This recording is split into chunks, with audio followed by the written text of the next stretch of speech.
2024 చివరకొచ్చేసింది. ఈ ఏడాది Telugu cinema range చాలా ఎత్తుకు ఎదిగింది.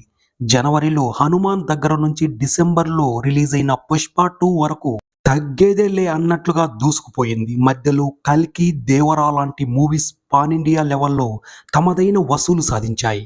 మిగతా భాషలతో పోలిస్తే తెలుగు చిత్రాలకు ఈసారి లాభాలు బాగానే వచ్చాయని చెప్పొచ్చు.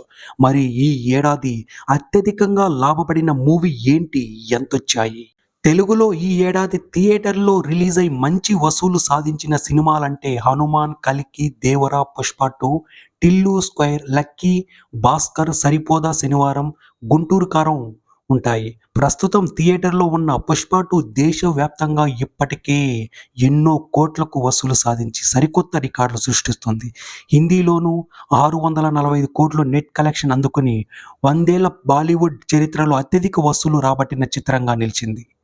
లాభాల పరంగా చూసుకుంటే 'పుష్ప 2' సినిమా అగ్రస్థానంలో ఉంటుందా అంటే లేదని చెప్పొచ్చు. ఎందుకంటే 'పుష్ప 2'కి అటు ఇటుగా 500 కోట్లకు పైనే బడ్జెట్ పెట్టారని తెలుస్తుంది.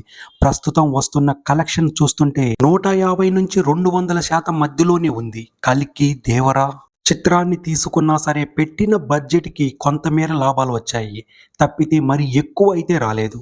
కానీ జనవరిలో రిలీజయిన 'హనుమాన్' మూవీకి మాత్రం 40 కోట్లు బడ్జెట్ పెడితే 300-350 కోట్ల వరకు వచ్చాయి. దాదాపు 600% పైగా వసూళ్లు వచ్చినట్లే. డిస్ట్రిబ్యూటర్లకి లాభాల్లో షేర్ ఇచ్చినా సరే నిర్మాత ఈ సినిమాతో బాగానే లాభపడినట్లే. దీన్ని బట్టి చూస్తే 2024లో 'Hanuman' most profitable Telugu cinema అని ట్రేడ్ వర్గాలంటున్నాయి.